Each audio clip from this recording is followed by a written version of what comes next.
Did you know that in 1948, over 700,000 Palestinians were evicted from their villages?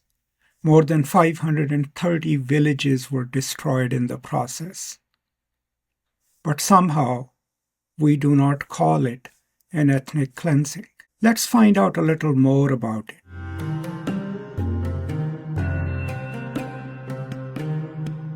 So, in order to discuss the ethnic cleansing of Palestine, I will be reading an excerpt from Ilan Pappe's The Ethnic Cleansing of Palestine.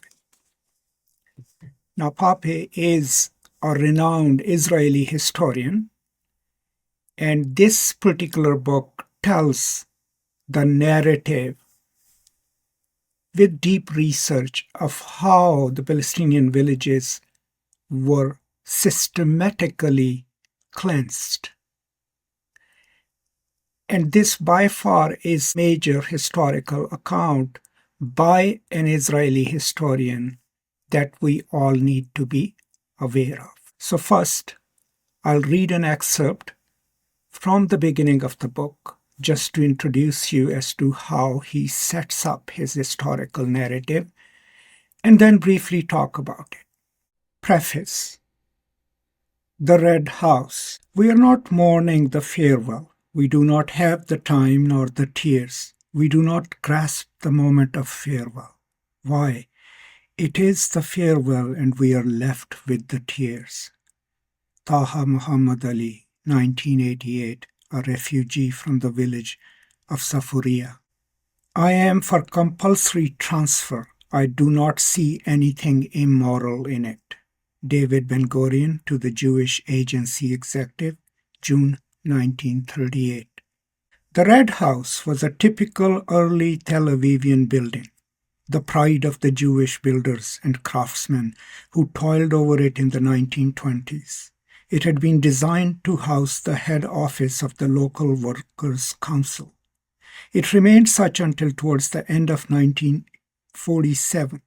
It became the headquarters of the Haganah, the main Zionist underground militia in Palestine.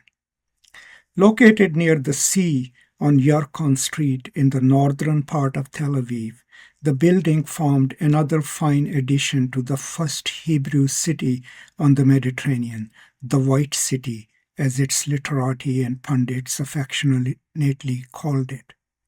For in those days, unlike today, the immaculate whiteness of its houses still bathed the town as a whole in the opulent brightness so typical of Mediterranean port cities of the era and the region. It was a sight for sore eyes, elegantly fusing Bauhaus motifs with native Palestinian architecture in an admixture that was called Levantine, in the least derogatory sense of the term. Such, too, was the Red House, its simple rectangular features graced with frontal arches that framed the entrance and supported the balconies on its two upper stories. It was either its association with the workers' movement that had inspired the adjective red, or a pinkish tinge it acquired during sunset that had given the house its name. The former was more fitting, as the building continued to be associated with the Zionist version of socialism when, in the 1970s, it became the main office for Israel's kibbutzim movement. Houses like this, important historical remnants of the mandatory period, prompted UNESCO in 2003 to designate Tel Aviv as a World Heritage Site. Today, the house is no longer there, a victim of development, which has razed this architectural relic to the ground to make room for a car park next to the new Sheraton Hotel. Thus, in this street, too, no trace is left of the White City, which it has slowly transmogrified into the sprawling, polluted, extravagant metropolis that is modern Tel Aviv. In this building, on a cold Wednesday afternoon, 10 March 1948, a group of 11 men, veteran Zionist leaders, together with young military Jewish officers, put the final touches to a plan for the ethnic cleansing of Palestine. That same evening, military orders were dispatched to the units on the ground to prepare for the systematic expulsion of the Palestinians from vast areas of the country. The orders came with a detailed description of the methods to be employed to forcibly evict the people. Large-scale intimidation, laying siege to and bombarding villages and population centers, setting fire to homes, properties and goods, expulsion, demolition, and finally planting mines among the rubble to prevent any of the expelled inhabitants from returning. Each unit was issued with its own list of villages and neighborhoods as the targets of this master plan, codenamed Plan D, Dalet in Hebrew. This was the fourth and final version of less substantial plans that outlined the fate the Zionists had in store for Palestine and consequently for its native population. The previous three schemes had articulated only obscurely how the Zionist leadership contemplated dealing with the presence of so many Palestinians living in the land the Jewish national movement coveted as its own.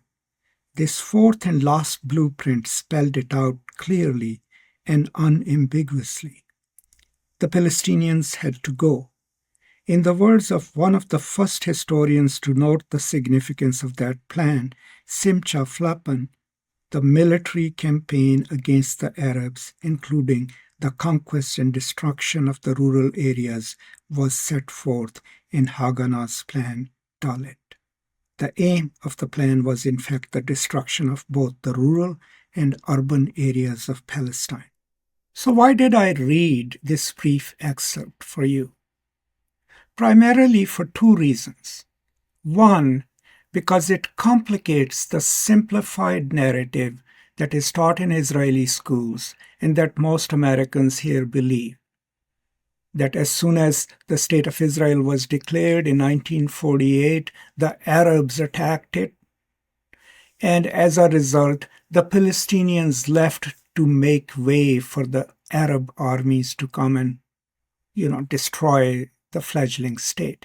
This book, with its meticulous research, teaches us that the expulsion of Palestinians, one, was not voluntary, and two, was highly planned and executed. Why do we need to know that? Okay, so we all have opinions on Israel-Palestine, and the opinions are usually very strong, either on one side or the other. But in this entire historical process and our positioning in it, if you live in the United States, without thinking or knowing, by and large, the sympathies of majority of the population are always with Israel. I mean, of course, there are historical reasons for it, but there isn't much sympathy for the Palestinian people, and that is strange. It's strange because in American popular culture, in their storytelling, in their everyday conversations, Americans tend to always side with the resistance. May it be resistance against aliens or against an invading force, but this is the only instance where majority of Americans still side with the power that ousted 700,000 people and destroyed 530 villages in the process. Of course, the reasons for it are complicated. But one main reason is the lack of information, lack of curiosity about the Palestinian story. So what Ilan Pappe does for us is give us a historical account of the methodical approach that was employed by the State of Israel, by the Haganah, which eventually becomes Israeli Defense Forces, to oust Palestinians from their homes. So the originary moment of State of Israel then is built on expulsion of a people. which these days, of course, in present times, we will clearly call ethnic cleansing. And unless we acknowledge that, unless we know about it, think about it, talk about it, we will never really understand the Palestinian struggle for self-determination. We will never really learn to empathize with the people of Gaza who are right now dying, the children who are right now starving. As long as we just see Palestinians as a problem, and that is what Israel has been highly successful at, and they have been aided by the media and the US government in building and propping up that narrative, right? There is no time anymore for such narratives. As you have noticed in the streets all over the world, on social media, the young people who give us hope, they have started seeing beyond the outer facade. That's why it's perplexing to the traditional leaders, politicians in the United States. That's why they try to label them, right? But the young people are no more worried about being called names. They have internalized this idea that for this world to be better, there needs to be justice and humanity in it. And they can call oppression what it is, oppression and destruction of human lives what it is, destruction of human lives, and Palestinian lives to them matter equally as much as Israeli lives. So, if you have time this summer, read Ilan Pappe's The Ethnic Cleansing of Palestine.